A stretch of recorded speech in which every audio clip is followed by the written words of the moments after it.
let's hop right into this week's special episode. I took a poll on my Instagram recently. I asked if you all wanted to hear from my grief therapist, and a whopping 90% of you said yes. I have been talking about grief therapy often on this very podcast and my social media. I have a real treat for you all. In this two-part podcast special, you will get to know our grief therapist. You will learn much about her as a person, how she got into the practice, therapy in general, and a little bit about her early years. But more importantly, I'm excited for her to teach you all the benefits of working through your emotions after something tragic, such as a loss. Bethany specializes in areas such as reproductive mental health, grief, and pregnancy or infant loss. Please, let's welcome in Bethany Godwin. How are you? Thank you for joining me today. Hey, Brittany. Thank you for having me. I'm excited and grateful to be here. We want to break the ice a little bit. What is your go-to relaxing activity and why? I love that question. I would say I have really enjoyed lately walking my dog. I have a really big 80-pound mixed rescue dog, and him and I just love going for walks in our neighborhood. I'll usually go and, not take my phone with me and just be really present, being outdoors. So I found that to be really enjoyable lately. That is a perfect, relaxing way to just calm the mind and stay present. A lot of my listeners hear me talk about spending time with my dog out in the sunshine as well. So it's nice to hear that we kind of relate on that level. I'm sure a lot of the listeners tuning in right now like to kind of unwind in that way as well. I want my listeners to get to know you behind the scenes just a little bit. Where did you grow up? And can you describe a little bit about what your early years were like? So I grew up in this little town called Germantown.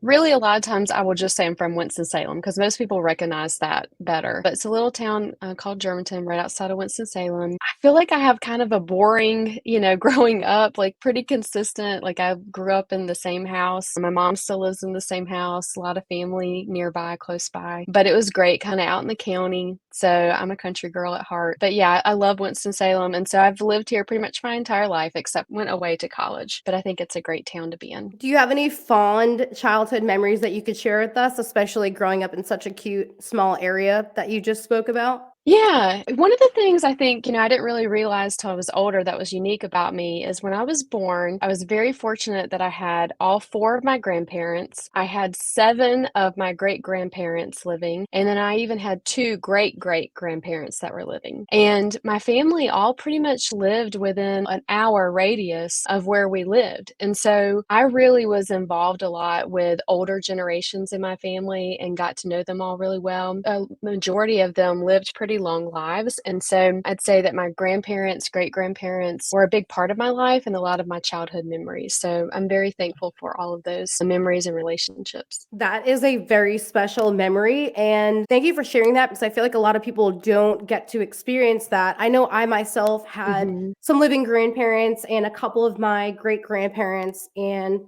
it's kind of interesting to kind of segue into this slowly because I know we will be talking about loss and grief throughout this episode and throughout the 2-part special that we are currently tuning into. As we kind of like age and we start to see some of our close family members phase out, I feel like that is such a situation that we have to learn to deal, grieve, and cope with. And I feel like as young kids, we sometimes don't really know how to cope with those feelings. As a kid, I guess I'll ask you now, being so close to your family members and having some of your family members phase out, did you know how to cope with those feelings when you were younger? Well, no, not really. I mean, and I think that that's a great, you and I have talked about this before about how there's not really this awareness of, as a kid, how to deal with this. I think, I remember a lot of those cliche sayings of, what you're supposed to say to someone when someone passes away. But yes, with me having so many older people in my family I was close to, I was exposed to going to funerals or wakes or memorials a lot earlier on than I found a lot of my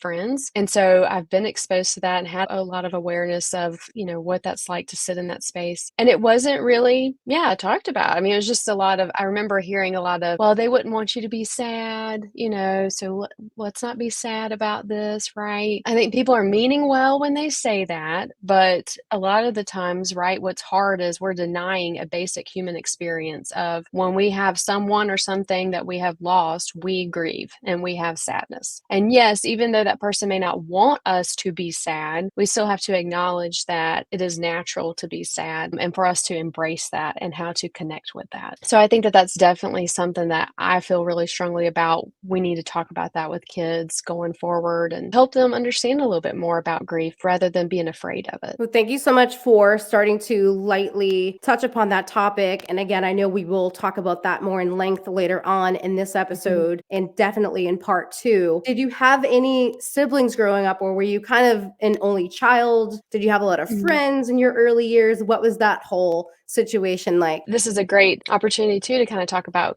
grief within my family as well. So I am the oldest, and I have actually a heavenly brother who was born when I was around 2.5 or so. My parents were expecting a baby boy, and he unfortunately was born too early and was not able to live beyond a few days. When he was born, he was very medically compromised in the NICU, and he only lived a couple days before he passed away. And so obviously, I was only 2.5 at the time. I don't remember it, but I do have awareness of that. But after about maybe, I think, 2 years or so after he passed, my parents were pregnant again, and they had my brother. We live not that too far apart from each other. Him and his family are living on the road that I grew up on. He also has 2 children, and I'm thankful to be able to have that family connection and relationship. I'd say, yeah, I was a pretty close to my family. As I mentioned earlier, had a lot of grandparents and uncles, great grandparents. And so just being really connected to family members, we would get together a lot and go to the beach a lot, things like that. I definitely had a lot of family and community close by. Thank you for opening up about such a touchy, sensitive topic, such as having a heavenly brother. And I know that a lot of my new lost parent community that has been starting to Mhm. follow me ever since I went public about my loss back in November of Mhm. 2023. I've had so many people reach out to me saying, thank you for sharing your story. Thank you for being open. You're making it feel like I am not alone. And I know when I Mhm. first met Bethany, and we will talk about this later on, I myself didn't really even know much about stillbirth. I had heard about it briefly, Mhm. and I know it Mhm. is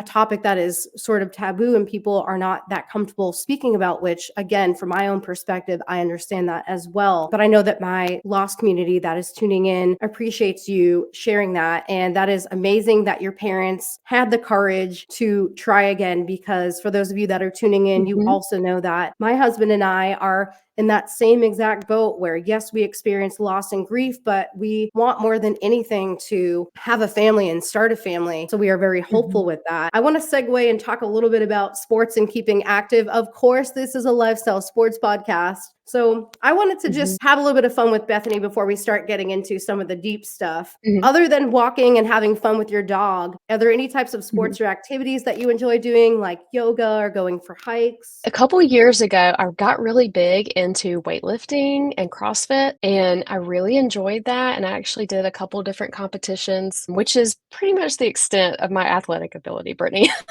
Like, I am not a big athletic sports person myself. I've never been skilled in that way, but I did really enjoy that in my time in my life, and I'm hoping to get back into that now that things have kind of settled down a little bit. But I am really active. My husband, over the last year or so, has gone through this big, like, weight loss journey, so he's become a lot more active, and that's been really enjoyable for our families. We really like to do a lot of things outdoors. We're always outside if it's nice weather. We like to do kayaking, we like to do biking, and he's gotten real big into weightlifting lately. So I think that, we're going to try to start both getting back into that now. But yeah, I love to be outside and active and moving. And I've also really enjoyed hot yoga in the past and really like doing that too. So I'd say that's probably the extent of my athletic ability.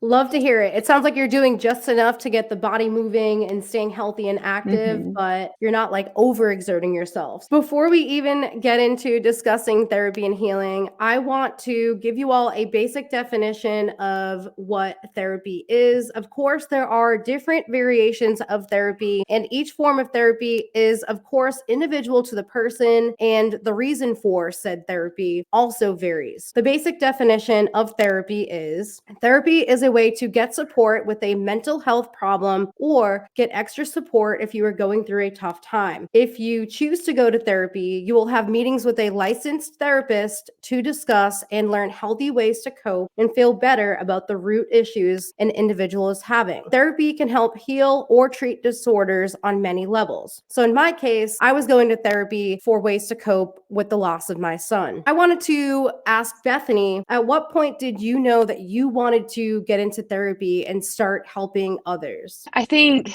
I started out a little bit more general. I didn't realize that I wanted to do therapy necessarily till I was a little bit further in with school. But when I was in high school and I started trying to think about the career I'd want to have, I knew that I wanted to be doing something where I was like helping people, connecting with people, right? But I didn't necessarily know exactly what that was going to look like. I thought I wanted to go into like a medical field type role. I started out kind of looking at the different universities that you could go to where you could get the schooling, for a medical career. And everything seemed to be popping up East Carolina University. I thought, well, that's just where I'm going to go and apply, right? So I thought I wanted to do some type of medical thing. I think maybe at one point I was looking at like occupational therapy, physical therapy, that type of thing. But when I got to college, I learned you have to be really good at math and science for a career in medicine. And those are not my strong suits. So I had to learn, okay, I want to still help people, but I cannot necessarily do this medical field exactly. I was involved in, at one point in one of my courses, I did an internship working with a nonprofit in the area that went into the schools and worked with the kids, trying to help them with like social, emotional development, support, things like that. And so from there, I thought, well, what if I became a school counselor? That seems like something that would be really enjoyable. I'm working with kids, helping them, with their emotions and feelings. And so that was where then I decided after my undergrad that I wanted to go for my master's in counseling. And what was the whole schooling experience like? So for somebody that is tuning in right now, might be wondering how to get into counseling or therapy or something like a behavioral therapist. What exactly does that look like? I know I'm sure there's multiple ways to pave the road. I guess with any career, there's multiple ways to do that. But in your case, I guess you can kind of talk from your perspective, what exactly was that schooling like? Did you have to do any type of specific training? It can be very different. I would say, your undergrad it can be a little bit more general. Yeah, I think, just if you're working with people and kind of understanding their background. For me, my undergrad was in sociology, and that's really looking at understanding, I feel like, why people are the way they are, looking at large groups, how they play into each other, society, cultures, norms, all that kind of stuff, right? And then in grad school, you can do lots of different specific programs, and then you can even pick what type of counseling you might be interested in doing. So because I thought I wanted to do school counseling, I focused on school counseling track. In your program, you're going to learn a lot about, obviously, like ethics, legal, how to work with someone, working on your listening skills, how to respond to them in session. And you're typically going to do a lot of like practicum and internship. So you're getting a lot of like hands-on experience, because the counseling is a field that we can learn a lot about that industry right from books, but actually getting the real work live experience is where we're going to do most of our learning from. So you'll do a lot of actual like hands-on type of activities. And then typically you would record sessions, obviously with the client's permission, to have like your professor observe how you responded, or you might do a group therapy where they get to observe and give you feedback. So it's a lot of like real life experience that you are being observed and then given feedback on. And then once you graduate, typically you've got to get a license. So that's separate from your schooling. After you finish your schooling, different licenses are going to require different things. A lot of times you might hear of a LMFT, a licensed marriage and family therapist, or a licensed clinical social worker.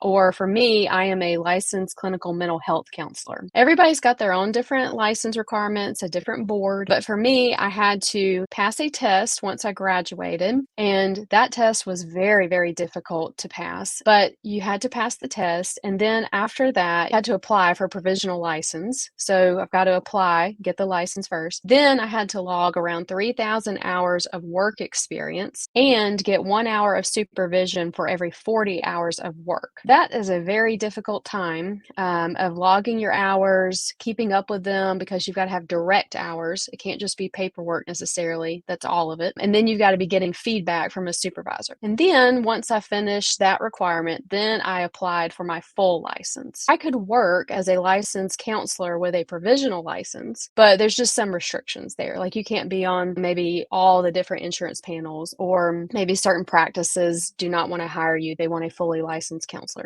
You know, you have to do kind of a lot of grunt work, but you do finally get to that point where you're a fully licensed counselor. And even then, you've got to keep up with continuing education, reapplying for your license, and so on. It almost kind of sounds similar to what would be, as we spoke about earlier, somebody in the medical profession, or maybe a lawyer that has to constantly be staying on top of new laws and new regulations, or in the medical field, new viruses and how to tackle certain situations and whatnot. It definitely sounds like a career path for somebody that needs to be very hands-on and willing to continuously progress and learn and grow within the industry, because of course, not only are you growing within the industry, but every time you see a new patient, they have different variations of issues coming in, and you need to be able to tackle all of the things. So you specialize in multiple areas. Are there any areas that you enjoy helping out with more than others when it comes to certain patients that are coming in to see you? You know, I mean, I've really, over the last 2 years, I've really honed in on this, working with typically women on their reproductive journey. And so that can cover lots of different things. And then also with grief, and then pregnancy and infant loss. I think all of them combined typically tend to have adjustment, right? Like we're working around adjustment, adjusting to this new life circumstance, adjusting to this loss. A lot of times too, I'd say all three of those have in common, we're maybe doing a lot of existential work where we're thinking about what is like the grand, you know, what's the big picture now for me? What do I think of life, my worldview? What do I think of my role in my life, you know, my purpose in my life, right? Like I think those three things do have a lot of overlap, or those three areas have a lot of overlap. So I really enjoy just doing a lot of, I feel like really deep and can often be like spiritual or deeper connecting kind of issues. And also just helping to work alongside someone who's trying to figure out for them who they are. I think that's what I would say when I think about those three different things, what they come together with and what I get really passionate about working with them in. I know we are going to talk about this topic more in length in part 2 of this podcast special, but since we are kind of lightly discussing it now, if somebody were to come in, talk to you about a specific situation, whether it be like a recent child loss, or like you mentioned, maybe something going on spiritually, how do you tackle your first few sessions with a patient? And of course, you do not have to talk about anything specific. We do not have to mention names, more like on the broader scale of things. That way, those that are tuning in and listening right now that have maybe never been to see a therapist, they can kind of get a vague idea of what it might be like to speak to a therapist. And of course, guys, Bethany's way of practice might be totally different than the way somebody else practices. So please don't think that what we're talking about is like the general playing field for everybody, because I'm pretty sure everybody is schooled a little bit different or taught a little bit different. They're trained a little bit differently, but you are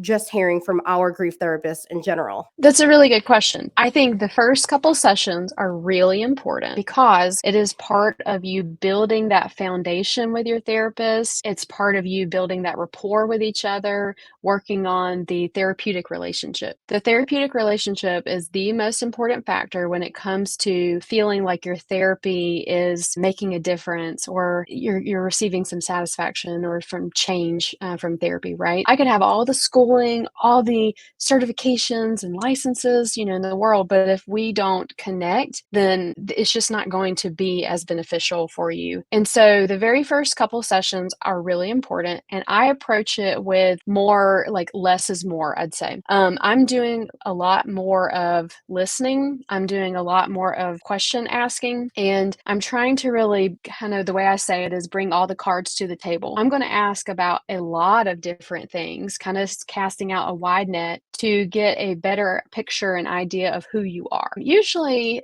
when I have someone that first comes in, I really just kind of let them start, because that will tell me, right, what's on the top for them, what's really important for them. I will kind of just let them start with, tell me a little bit about what is bringing you here to me, right? That kind of helps us get a picture of what it is that has made this change where it's like, oh, I'm going to go see somebody. I'm asking about that. I'm asking about kind of how has that experience been like for them so far, right? So it's really important for me to know where they are now first before I can figure out where they've been.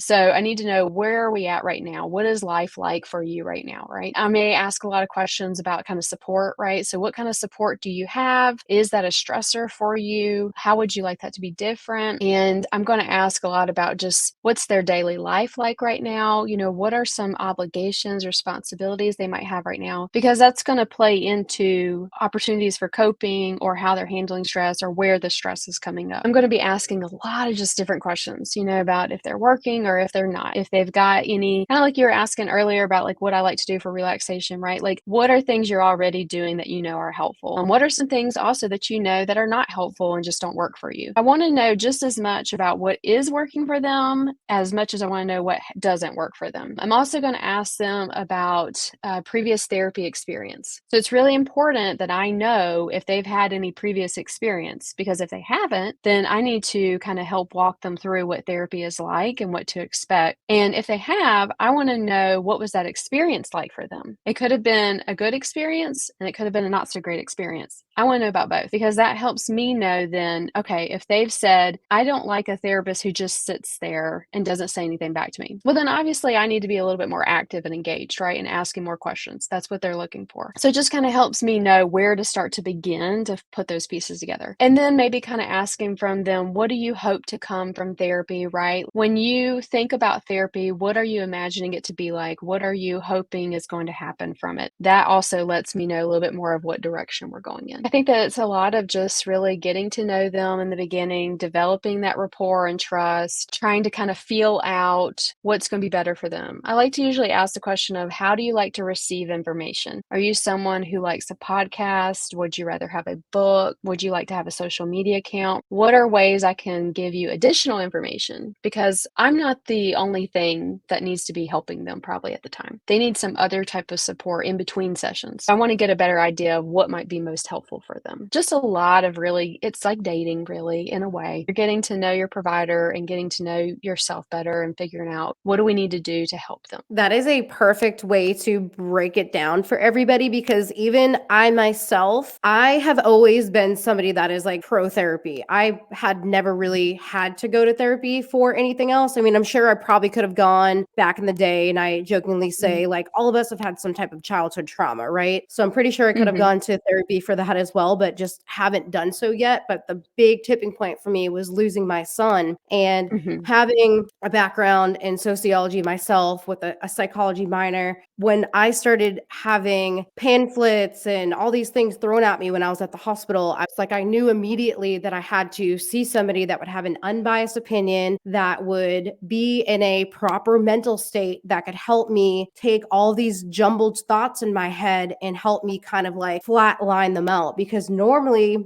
I like to think of myself as somebody that's a go-getter, likes to set goals.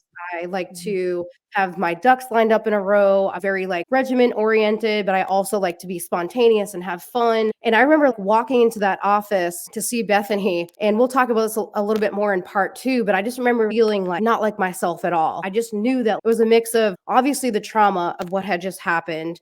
It was a mix of hormones, because I literally had just given birth like a few weeks prior. And it was also a mix of like, dude, what the hell just happened? I went from just having a baby shower 3 or 4 weeks prior to all of a sudden somebody's telling me that my baby has no heartbeat, and my world just got spun upside down. So to be able to speak to somebody like Bethany, I found it to be very helpful. And again, we will definitely talk about that more in length in part 2. But Bethany, thank you for opening up about all that. What do you think are some of the skills that you feel make a great therapist or counselor? And I know you kind of already spoke about some of it, being able to listen, relate to your patient. If I had to kind of narrow it down, I think the first thing that kind of jumps out to me is you really need to have a good, healthy sense of boundaries and awareness of self-care, because being a therapist, you're at a high category of risk of experiencing burnout. And so you've got to not kind of like just hope that it doesn't happen, but just kind of be on the defense and plan against it, right? Like trying to reduce the risk of that happening. So you really need to be able to have that boundary around what I'm okay with, what I'm comfortable with, but also being able to be present for someone in their trauma and in their pain, but not take it onto you when you leave that office. So I'm very present and I'm able to sit there and be there with my client, but I've got to have that separation so that it doesn't take me down in my life, right? Because otherwise I'm not going to be much a help for all the other people after that person, right? If I am finding myself in a spot where I'm really overcome with someone and their current issues. Being able to realize also that you cannot, quote, fix people. I think that sometimes people get into the field because they want to do that, and they may consciously or unconsciously be feeling that. That is not my job, right? That's not my goal. I'm not getting in there to quote, fix somebody. I'm getting in there to be present with someone, to support them so that they don't feel alone, and to help them process their experience. So you've got to have the healthy boundaries around that. And then also just self-care, being able to take care of yourself. You cannot burn yourself down. You've got to be able to pour into yourself. As cliche as those sayings are, they're true. Like you cannot pour from an empty cup. You have to make sure that you are taking care of yourself and doing those things that you need to do. And that's going to change. And nobody's ever perfect at it. You know, just because we're therapists does not mean that we are like perfect at it and we've got it like nailed down. Nobody does. It's a constantly moving target. We're always working on it, and it's changing and adjusting. So those would be the things I think of first. But then beyond that, I would say the next thing would be having an open mind, right? Being able to be observational, to really be able to observe the tone maybe someone's using, the words that they use, their body language, so that you can go a little bit deeper than the surface level. So you're asking those probing questions that are helpful, that you're bringing to light maybe something that you've noticed that they're doing, because what you're doing is you're there to help them understand some of these things. And a lot of times we can't see it within ourselves. We need someone else to kind of recognize and call it out and notice it. Being really observational would be something I would also say. I enjoy that you are being very real, raw, and open about the fact that you and probably most counselors and therapists also need to work on your own mental health and not kind of take on the emotions of basically leaving your work at work and not taking it home, because kind of like you just said, right? You not only don't want to affect other patients that are coming in, but you don't want to feel so empathetic that you yourself are getting drowned and not enjoying your own life. And on the same respects, not like dumping that onto your husband or your friends or your families. I'm sure you guys have a very special way of handling all those emotions. And I know that cops, people that are EMTs, lawyers, a lot of people that have those very high stress jobs have other therapists or ways to release emotions. So thank you for being open about that, because I feel like that's also not a topic that is openly talked about, but it goes to show you everybody is human. Everybody has to have some type of a healthy way of coping and an outlet, because there's only so much you can handle. And like myself, right? I thought of myself as somebody that was quote unquote normal. Again, there's no such thing as normal, right? Like everybody has their own issues, whatever those may be. When something traumatic happens, it's like taking a balloon and just like throwing it up into the air and not knowing where it's going to land. And I can understand that from a therapist perspective, hearing those stories all the time, you need to have a healthy outlet. What should one look for when seeking out a therapist or any form of assistance that involves mental health? I get asked this question a lot, and usually what I will tell people when, they're trying to figure that out, I think first, just even acknowledge the like courage, right, and bravery that it takes to even say that, right? To say, hey, I need to start looking for someone to talk to, because that just itself is a big step. But also, I typically will tell people to start to kind of think and reflect on what it is that you're looking for to help you kind of narrow it down, because I think it can be really overwhelming for people when they're like, hey, I want to go talk to somebody, but like, where do I even begin? And how do I find the right person? And there's a lot of like fear with, I don't want to go through all these different people to find the right person, right? I approach this kind of real with saying that, sometimes you may get connected to someone and you just don't feel like it's a great fit, because a therapist is not like this sterile, scripted, like kind of robot person. We all have different flavors to us. Because of that, you may find one that you don't really vibe well with, and that's okay, because even that information of what doesn't work or what you don't like is helpful for us when narrowing it down. But when you're starting your search, I ask people usually to think about, maybe get a notepad and write it out. What are some things that are coming to you as far as like, what is the main issue or what is the primary reason that you're seeking counseling? That can help you kind of decipher if you need to be looking for a therapist that specializes in that or just a generic therapist. We've talked about before, the importance of someone who maybe is trained in pregnancy and infant loss, right? That's not something that I would say all counselors have a deep knowledge with. And so if you are experiencing that, then finding someone who specializes in that is probably going to be the most effective for you. Could it work with somebody else? Sure, but maybe the most effective might be somebody that specializes in that. So figuring out what's your reason. And then second, start to ask yourself, who would I feel most comfortable talking to? This can be easy when you start looking at kind of demographics. Asking yourself, is there a particular gender that I'm more comfortable with? Is there a particular race that I'm more comfortable with? Is there an age that I'm more comfortable with? Those are basic questions, but they can be really helpful in filtering out who we want to start searching for. And also, it's okay to have preferences in that. It's okay that you want to see someone who's younger or you want to see someone who's maybe older than 50. It's okay because it's your therapy. Allow yourself that opportunity to decide or to lean into your choices on what you're looking for. And then I'd say another factor to look at that can narrow it down is if you want to do telehealth or in person. Most of the time now, post-COVID world, all therapists, for the most part, will offer telehealth. That doesn't really filter it out much anymore. But if you really want in person, then that is something that might help narrow it down.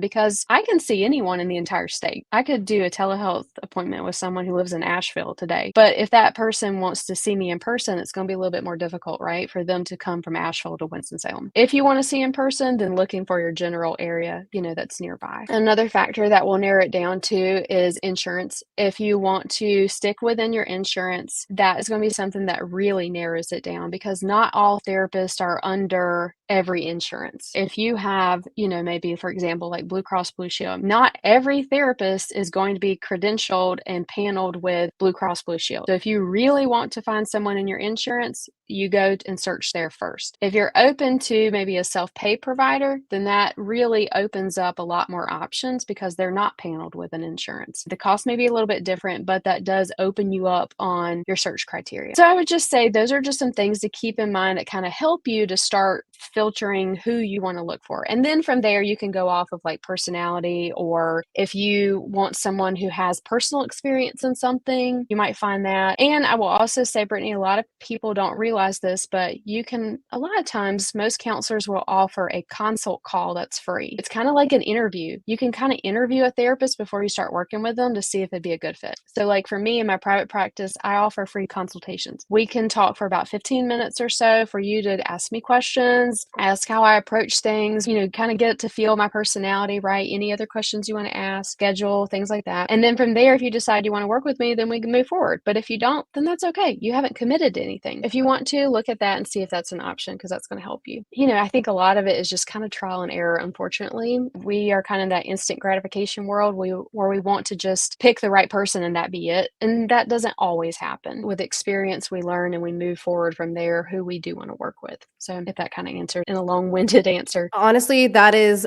perfect tips and advice. And the reason why I wanted you to answer that is because something as sensitive as pregnancy after loss or any type of trauma, right? Like you could be going to therapy for legitimately anything. It could be sexual abuse, mental abuse, emotional abuse. We can go on and on and on. In our case, obviously, we are talking strictly about loss and grief, but you want to obviously make sure that whoever you are speaking with, you are comfortable with. I guess the point that I'm getting at is no matter what your circumstance or your situation, whoever your therapist is, you want to feel comfortable with that person because you are going to be talking and discussing topics that are hard to speak about. And as we start to wrap up episode 1, I fully enjoyed having Bethany on here. She has been absolutely amazing. I want her to talk about her own private practice, Twilight Counseling. First off, I just need to say I love the name of that brand that she came up with. If she happened to come up with it, I'm not sure, but her business card is super freaking cool. So for those of you guys that are tuning in, you guys know my personality. Like, I love the beach. I'm very nautical. I grew up north by the coast. And actually, my son's nursery was supposed to be nautical themed. We had like a boat whale in there. All of his toys and stuff were like whales and things like that. So when I saw her business card and had the little boat, the water skyline and things, I think God must have just put her in my life for whatever reason in a positive light. So that was very special to me. So that's another thing too, guys. Work off your intuition when it comes to looking for a therapist or dating or whatever the case may be. Use your intuition as well, because I feel like your gut doesn't lie. If you're very intuitive and you can like pay attention to how your nervous system reacts to things, that's an important tool to utilize your intuition, kind of like Ryan and I did when it came to choosing our therapist, like Bethany. But anyways, long-winded answer. Please go ahead and talk about your practice, Twilight Counseling. Yeah, thank you. It'll be 2 years in June. I decided to open up my own practice. So I'd worked in many different settings, and I finally got to a point where I just said, I just want to be able to do it the way I want to do it. And so I decided to open up my own practice, and I wanted to focus on working with those populations, like I mentioned earlier, of reproductive mental health with grief, and then also pregnancy and infant loss. And when I thought about those different concepts, I was thinking about, like I mentioned earlier, the adjustment that happens with each of those, and how even if we have a sudden life event, we still have an adjustment that comes with it, right? Like, it's not this automatic, okay, I've switched over into this new person or this new role, right? There's this kind of change that's happening. And so when I was thinking about that, I think I was outside at the time when I was thinking about this, and I love like a good sunset or a good sunrise. I'm all about it. Every time it's unique, right? Every time it can look different, the blends of colors, how intense some of them are. For me, it's a way that just really the nature of it, the mindfulness of it, it's a moment of like gratitude for me, of just being in awe of like the sky and how the colors can look. And it made me think of this really parallels with this adjustment that happens with these major life events I'm talking about. Going from nighttime into the morning, there's a time period of twilight where it's before the sun rises, right? So the darkness is starting to kind of go away, the lightness is coming in, and there's this like shift and change from night, stillness, quiet, sleep to being awake. And then again, we have this in the evening as well, right? Or before sunset, where there's this change where it's been light all day and now we're going into the nighttime.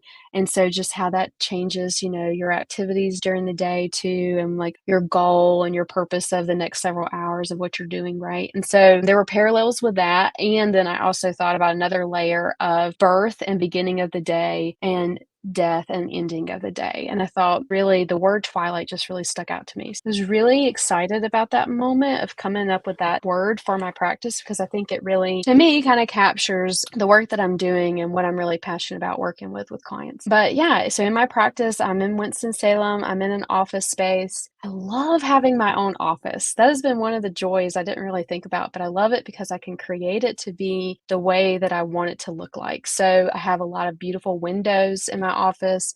I've got some airy drapes in there. I've got some bright colors. I've got a real pretty picture of the twilight sky, my logo in my office. It's just very calming to me. And I have a lot of plants in there, so I really enjoy that. But I also see clients telehealth, or I see them in person, and I set up my work-life balance has been the best it's ever been, because I'm able to take off time when I need to tend to my family or things that I need to do for me. And so this is the happiest I've ever been in my career. And I think that translates over into the work that I do with my clients, because I'm able to really be fully present with them and also do other things that really contribute and add to my professional knowledge and working with these clients. So yeah, that's just a little bit, I guess, about my practice. Well, thank you so much for sharing so much about your early years, how you got into therapy, your schooling, Twilight Counseling, and so much more. As we wrap up episode 1, I hope all of you listeners tuning in fully enjoyed getting to know our grief therapist, Bethany Godwin. Stay tuned, because later on this month, I will drop part 2, and it will be all about my personal grief journey, how Bethany got involved with trellis and grief therapy, and of course, we will be discussing much more.